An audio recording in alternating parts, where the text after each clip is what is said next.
All right, buckle up because we are diving deep today, like really deep. Ooh, I'm intrigued. What depths are we exploring today? We're talking threesomes. Ah, classic. Always a fascinating topic. And you know it's a popular one because our listeners sent in a mountain of Reddit threads and research articles about it. Sounds like they're ready to move beyond the fantasy and into the nitty-gritty. Totally. And you know, it is kind of wild how often this lives in our heads, right? Oh, absolutely. Threesomes are right up there with those fantasies that people think about way more often than they actually experience. It's the ultimate what if, you know? Absolutely. The mystery, the possibilities. It's a pretty potent cocktail. And the research totally backs this up. Like, we're talking almost everyone has at least considered a threesome. I think one study said like 95% of men and 87% of women, something like that. Yeah, those numbers sound about right. It's incredibly common to have at least thought about it. But, and here's the kicker, only about 10% of women and 18% of men actually go from thinking about it to actually doing it. Right. It's a pretty big gap between fantasy and reality when it comes to threesomes. Huge. So why do you think that is? What's going on there?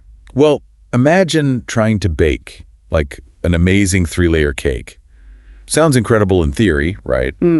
But actually finding all the right ingredients, nailing the timing, making sure each layer complements the others, it gets complicated. Okay, I'm seeing the analogy here. So are you saying just finding willing and trustworthy partners is part of the challenge? Definitely a big one. Like, well, one Reddit user even called finding someone open to a threesome like trying to find a unicorn. The elusive unicorn. Makes sense. Right.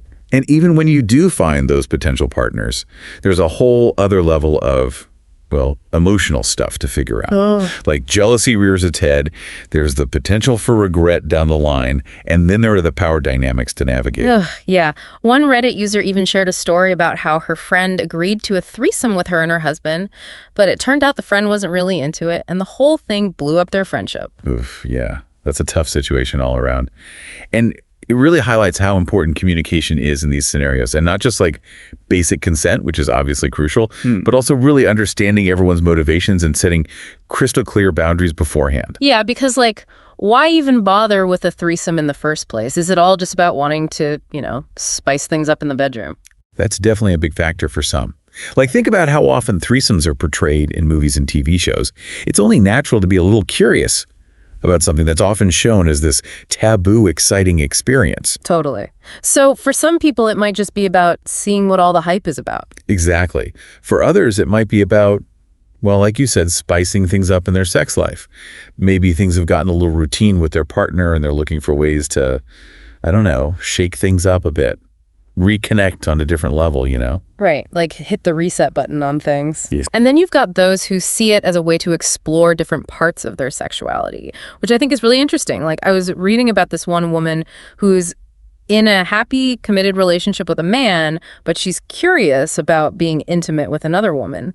And in her mind, a threesome felt like a safe space to kind of explore that curiosity. Then that ties into this really fascinating concept called sexual altruism, which basically means someone might agree to a threesome mainly to please their partner, even if it's not something they personally want or desire. So it's less about their own needs and more about making their partner happy. Exactly.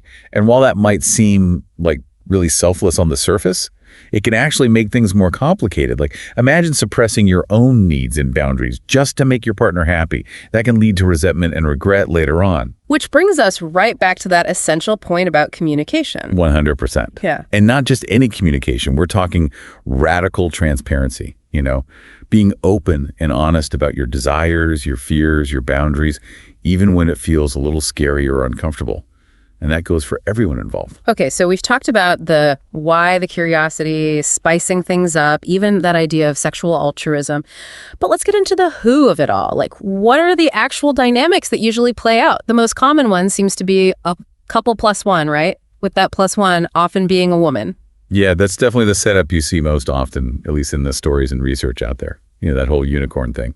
Right. But why do you think that is? Well, I think there's a tendency to just chalk it up to like a male fantasy thing, which, I mean, sure, that's probably part of it. But I think it goes a bit deeper than that. Like, I think societal expectations play a role here too. Interesting. How so? Well, there's still a lot of pressure on women, right, to fulfill certain fantasies, to be the object of desire for both parties. And honestly, that gets old. Yeah, that makes sense. Like one woman on Reddit said being the third person in a couple's dynamic can feel like you're just there to perform, to check off boxes on their fantasy list instead of being an actual, participant in the experience. Yeah, that sounds like a recipe for a really, really bad time. Exactly. And it kind of highlights the whole power dynamics thing. Yes. Even in what might seem like a casual encounter, if one person, or I guess in this case one group, is consistently put in a position of being desired or objectified, that power imbalance can lead to some really uncomfortable, even unsafe situations. Right.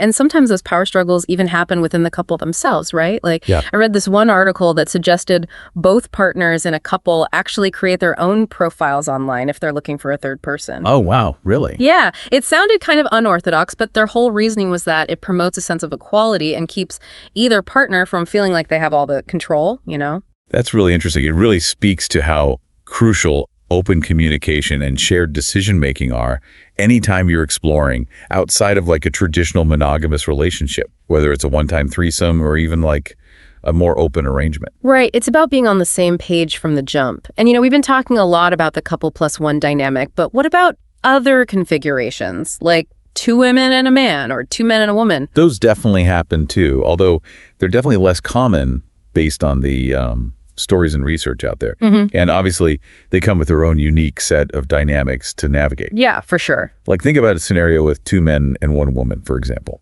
Suddenly, the comfort level between the men, both emotionally and physically, becomes a really significant factor.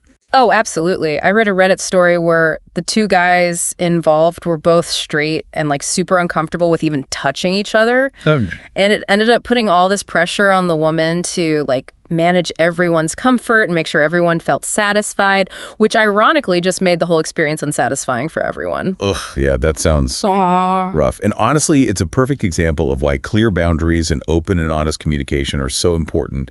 Each person needs to feel safe, respected, and able to say what they need, what their limits are. Yeah. If that's not there, you're just setting yourselves up for, well, potentially a really bad time. Yeah, no kidding. It feels like we keep dancing around this question of whether threesomes are inherently, like, risky. I mean, we've talked about the cautionary tales, the friendships that have blown up, insecurities being amplified, expectations just totally crashing and burning. Right. I mean, there's definitely a potential for things to go sideways. Those stories are out there, and it's important to, acknowledge that. But it's not like a guaranteed recipe for disaster either, Right. Like, there's actually research that suggests that when threesomes involve a committed couple, the experiences tend to be overwhelmingly positive. Oh, interesting. So having that pre-existing foundation of trust and intimacy actually makes a difference. It really seems to. One study even found that people who had a threesome with their partner were more likely to look back on it positively, even years later. Which makes sense when you think about it, right?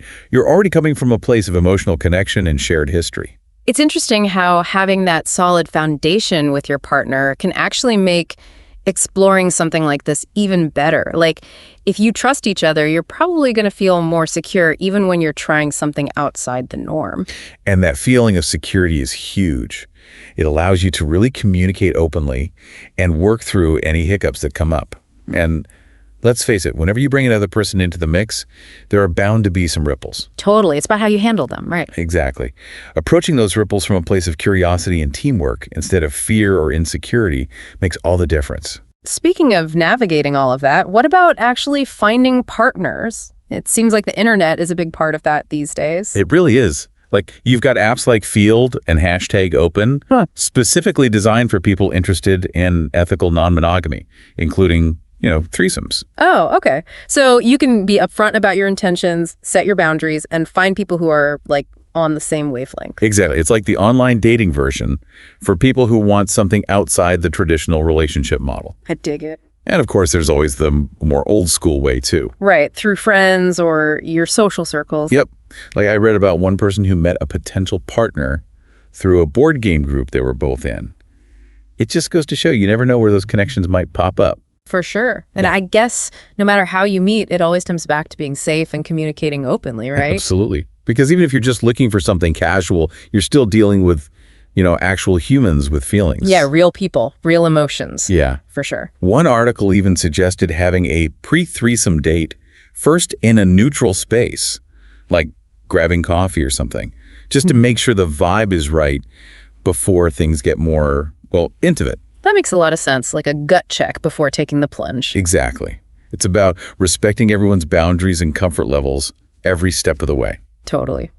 And speaking of every step of the way, I feel like we need to talk about the aftermath too.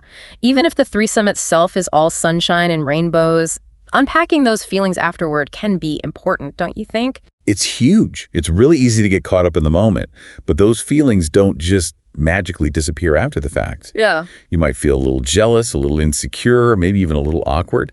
And that's totally normal. It's important to acknowledge those feelings and deal with them. Right. I was actually reading this Reddit thread where someone recommended having a debrief afterward, like a little check-in where everyone involved can share their thoughts and feelings openly. Oh, I love that. It might sound a little formal at first, but it's really about normalizing conversations around sex and creating that safe space to be honest and process everything. It's so important. It is. Yeah. Because no matter what, whether a threesome ends up being a one-time thing or leads to something more, everyone should walk away feeling respected and, emotionally safe. Yeah, absolutely. Wow, I feel like we really did a deep dive today. We covered so much, from those initial fantasies to all the logistical stuff, the emotional complexities, even how to find partners and what to do afterward. It's clear that threesomes are not a one-size-fits-all kind of thing. That's what's so cool about it, though, right? It's this whole realm of human connection that's, well, full of potential for amazing experiences and, of course, some unexpected challenges. Totally. So as we wrap things up, what's like the biggest takeaway you hope our listeners walk away with today? If you're thinking about exploring threesomes, go for it with curiosity and respect. And for goodness sake, communicate openly, do your research, be upfront about your boundaries, and don't forget to prioritize everyone's emotional well-being, including your own. Perfectly said. Honestly, the best advice for any relationship, no matter how many people are involved, boils down to just being open and honest. Well, on that note, we'll wrap up this deep dive. As always, thanks for tuning in, and keep those Reddit threads and research articles coming. We'll see you next time for another deep dive.